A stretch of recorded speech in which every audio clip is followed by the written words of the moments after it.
Again welcome back students, बायजूम online learning platform पे doctor Poonam के साथ आज का हमारा नेक्स्ट इंटरेस्टिंग वीडियो है।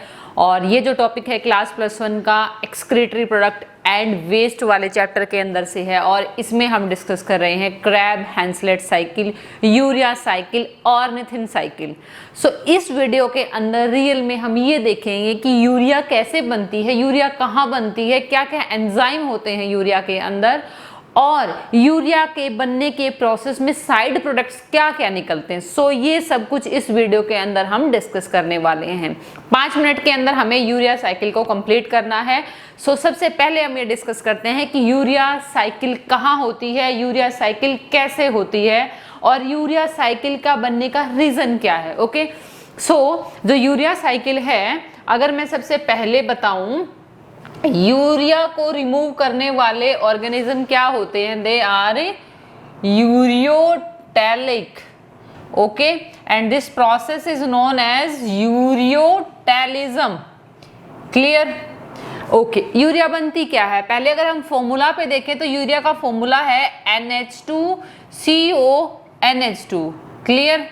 अब आपको यहां से एक पॉइंट नोट हो रहा है कि यूरिया साइकिल के ड्यूरिंग जो यूरिया बन रहा है उसमें एक तो अमीनो ग्रुप ऐड हो रहा है, 2 अमीनो ग्रुप हैं, और एक उसमें कार्बन डाइऑक्साइड का मॉलिक्यूल यूज होता है, और इसके साथ 2 मॉलिक्यूल ऑफ ATP इसमें यूज होते हैं with help of ATP molecule. Clear? So अब क्वेश्चन ये आता है कि ये अमोनिया अमीनो एसिड से आया है, तो ये कैसे आया है? ओके, सो सबसे पहले हम लोकेशन देखते हैं भाई कि यूरिया साइकिल कहाँ होती है। तो urea cycle take place in the hepatocyte cell, it take place in the hepatocytes, and these hepatocytes are liver cell. So obviously आज के बाद कोई ये नहीं कहेगा कि यूरिया को बनाने के लिए मेन डोमिनेंसी किडनी की होती है। नो, किडनी जो सिर्फ उसको फिल्टर करके बॉडी से बाहर निकालता है। Urea is formed by the help of hepatocyte cells of the liver. Means liver जो है वो यूरिया को बनाता है, और लिवर इसको बॉडी के प्रोटीन मेटाबॉलिज्म के प्रोसेस में साइड प्रोडक्ट में बनाता है। कैसे बनता है इसमें एक बार फिर देखते हैं हम। इसमें लीवर जब प्रोटीन का मेटाबॉलिज्म कर रहा होता है, during protein metabolism, metabolism means यहाँ पे दोनों प्रोसेस होते हैं, कैटाबॉलिज्म एंड एनाबॉलिज्म। सो यहाँ पे क्या होगा? प्रोटीन का basic structure you already know that protein having centred carbon structure, having hydrogen on one side, amino group on another side, COOH group on another side, and RNA variable group on depend on the R composition structure. We having 20 types of the different amino acid which are acidic, basic and all that, heterocyclic है और neutral है and all that. Okay, aromatic भी होते हैं। So liver क्या करता है? Liver इन protein की प्रोसेसिंग के थ्रू इस पार्ट को अलग कर देता है, and this is organic acid part, this is organic acid, और इसको यहां से रिमूव कर देता है अमीनो ग्रुप को।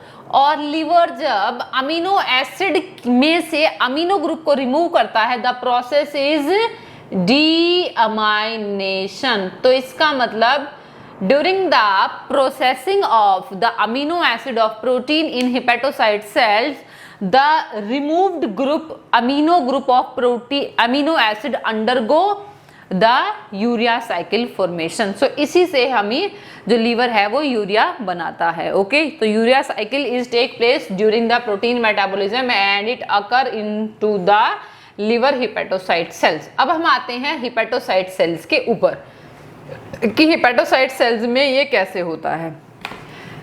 दिस इज हिपेटोसाइट, और हिपेटोसाइट सेल के अंदर 2 जगह पे ये होती है। हिपेटोसाइट सेल्स के माइटोकॉन्ड्रिया के अंदर भी हाफ रिएक्शन होती है। This is the mitochondria of hepatocyte and this is the cytoplasm of hepatocyte. So urea cycle take place in the two place in the hepatocytes. Half reaction is occur in the mitochondria and half reaction take place in the cytosol or cytoplasm of the hepatocyte. Clear? Okay. अब हम देखते हैं कि mitochondria में कौन कौन सा process होता है और साइटोप्लाज्म में कौन सा होता है, फिर इसका ओवरव्यू लेकर के हम इसमें एंजाइम्स निकालेंगे साइड में, जो नीट में सीधा क्वेश्चन पूछे जाते हैं. ओके, सो इसको ऑर्निथिन साइकिल क्यों नाम देते हैं? क्योंकि ये जो स्टार्टिंग स्टेप अप है ये ऑर्निथिन ही होता है इसका. ऑर्निथिन से ये ऑर्निथिन अमीनो एसिड से ही ये आगे चलती है. ओके, सो ऑर्निथिन जो है, ornithine is a single amino acid contain only NH2 group. Okay, so ornithine जो है वो चेंज होता है किसके अंदर? सिट्रुलिन में. अब सिट्रुलिन में ये अकेले चेंज नहीं होता, it change in the citrulline in the presence of carbonyl phosphate. और ये कार्बोनाइल फॉस्फेट कहां से बनता है? माइटोकॉन्ड्रिया में. It is formed from the amino group and carbon dioxide, and this amino group is obviously deaminated amino group. Okay, so amino and carbon dioxide दोनों के दोनों मिल जाते हैं और क्रेन्ज हेंजलेट और यूरिया साइकिल का फर्स्ट एंजाइम की presence में, and that is carbamoyl phosphate synthetase enzyme की प्रेजेंस में. और ये एंजाइम इन दोनों को जोड़ करके बना देता है कार्बामाइल फॉस्फेट. ओके, लेकिन कार्बामाइल फॉस्फेट सिंथेटेज एंजाइम के साथ साथ यहाँ पर एक और प्रोडक्ट रिक्वायर्ड होता है और वो होता है एन एसिटाइल ग्लूटामेट. और ये एन एसिटाइल ग्लूटामेट कब बनता है? It is formed from the union of acetyl coenzyme A and glutamate. Okay, वैसे इस साइकिल को बहुत छोटा भी कर सकते हो, बहुत ज्यादा डेप्थ में भी पढ़ सकते हो आप. तो मैं इसका थोड़ा जस्ट ओवरव्यू बता रही हूँ आपको कि बहुत ज्यादा डेप्थ भी ना हो और बहुत ज्यादा ओवरव्यू ना हो, ताकि आपका नीट का हर एक एस्पेक्ट इसमें क्लियर हो जाए. सो एसिटाइल कोएंजाइम एंड ग्लूटामेट दोनों के दोनों जो हैं वो आपस में जुड़ जाते हैं और एक नया प्रोडक्ट सिंथेसाइज करते हैं इन the presence of enzyme N-acetyl glutamate synthetase, and this enzyme help in formation of N-acetyl glutamate. Okay, and this product formed with the help of this product carbamyl phosphate synthetase and amino group and carbon dioxide give rise to carbamyl phosphate by consuming 2 ATP. So point to be noted कि urea cycle के अंदर involve जो ATP होते हैं total में से 2 जो ATP होते हैं वो माइटोकॉन्ड्रिया के अंदर ही यूज हो जाते हैं. सो 2 एटीपी को यूज करते हुए ये प्रोडक्ट बनता है कार्बामाइल फॉस्फेट. तो carbamoyl phosphate require first is the N acetyl glutamate, दूसरा इसमें एंजाइम चाहिए कार्बामाइल फॉस्फेट सिंथेटेज, और तीसरा इसमें क्या रिक्वायरमेंट होती है? 2 एटीपी मॉलिक्यूल की ये प्रोडक्ट बन जाता है कार्बामाइल फॉस्फेट. अब ये कार्बामाइल फॉस्फेट जो है ये चेंज हो जाएगा सिट्रुलिन में in the presence of ornithine. Okay, so ये दोनों मिलकर के ऑर्निथिन और कार्बामाइल फॉस्फेट बना देते हैं next product that is citrulline. Okay, and ये सिट्रुलिन जो है, अब सिट्रुलिन ट्रांसपोर्टर की हेल्प से माइटोकॉन्ड्रिया को छोड़ करके साइटोसोल में या साइटोप्लाज्म में आ जाता है. ये जो सिट्रुलिन है अब आ जाएगा, ये जैसे ही बाहर आता है साइटोसोल में, तो साइटोसोल में एंजाइम होता है आर्जिनोसकिनेट सिंथेटेज, सिंथेसाइज करेगा किसको? आर्जिनोसकिनेट को या आर्जिनोसकिनिक एसिड को. और ये किससे बनेगा? सिट्रुलिन से. And this step also, second step, this step also require and one more another ATP molecule, and this ATP molecule converted into adenosine triphosphate converted into adenosine monophosphate while liberating the 2-phosphate. और इसको बहुत ज्यादा energy चाहिए होती है, तो इसीलिए ये सिट्रुलिन जो है ये किस में चेंज हो जाता है? आर्जिनोसकिनिक एसिड के अंदर. Okay, but this reaction also require the presence of aspartic acid. aspartic acid जो है वो भी माइटोकॉन्ड्रिया के अंदर से ट्रांसपोर्ट करता है by the help of citrine transporter. और यहाँ पे जो एंजाइम होता है वो होता है जो इसमें एंजाइम चाहिए aspartic acid synthetase, one enzyme चाहिए होता है, ट्रांसपोर्टर सिट्रीन चाहिए होगा इसके अंदर, जिसकी हेल्प से ये जो एस्पार्टेट है ये बाहर आ जाएगा एंड ये दोनों के दोनों मिल करके आर्जिनोसैकिनिक एसिड, अब इसमें से एक और अमीनो एसिड यहाँ पे लिबरेट हो जाता है and that is fumaric acid या fumarate. Fumaric acid is also read as fumarate और ये यहाँ से लिबरेट होता है। एक बार ये नीट में क्वेश्चन पूछा गया था कि कौन से स्टेप में फ्यूमरेट साइड प्रोडक्ट में निकलता है। ओके, तो आर्जिनोसैकिनेट जो है आर्जिनोसैकिनेज की प्रेजेंस में ये एंजाइम इसको तोड़ रहा है, इसको एंजाइम को तोड़ दिया इसने दो पार्ट में, क्योंकि एक अमीनो ग्रुप इधर से था, एक अमीनो ग्रुप इधर से था, तो दोनों अमीनो ग्रुप में से एक अमीनो ग्रुप निकल गया और क्या बन गया, सिर्फ क्या रह गया, आर्जिनिन रह गया।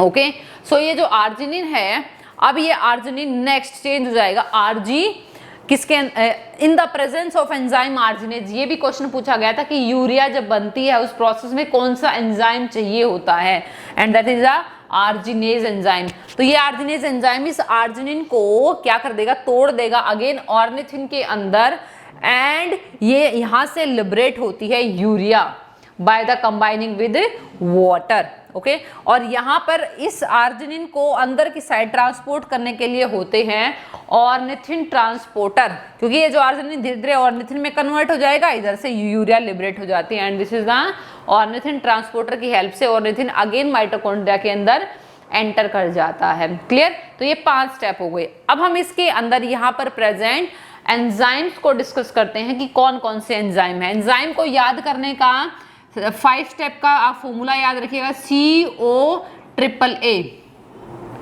ये याद रखना, COAAA। Enzyme number 1 and that is the carbamoyl phosphate synthetase, O for ornithine carbamoyl transferase, A for argininosuccinase synthetase, A for argininosuccinase और तीसरा arginase. Enzyme number 1 carbamoyl phosphate synthetase, enzyme number 2 ornithine carbamoyl transferase, enzyme number 3 arginic acid synthetase, enzyme number 4 AK argininosuccinase और enzyme number 4 जो 5th है that is the arginase.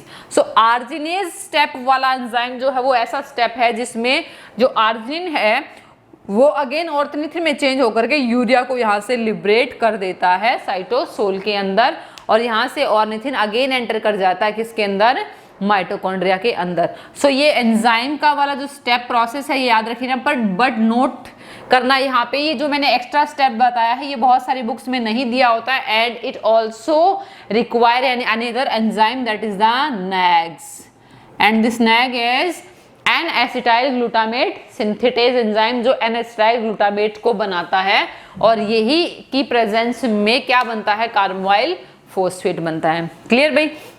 सो ये वाली जो video हमने की है इसमें हमने वो 5 स्टेप डिस्कस करे हैं, कौन से, यूरिया फॉर्मेशन के, क्रैब हेंजलेट साइकिल के and this video also prove that the urea cycle take place in the 2 डिपार्शन and 1 is in the mitochondria and 1 is the cytosol. Clear भाई। सो इसके बाद में जो नेक्स्ट वीडियो होगी उसमें हम करेंगे ह्यूमन एक्सक्रीटरी सिस्टम को, the location structure of the kidney. So उस वीडियो का वेट कीजिएगा और जाते जाते इस वीडियो को लाइक जरूर कीजिएगा बेटा। Thank you.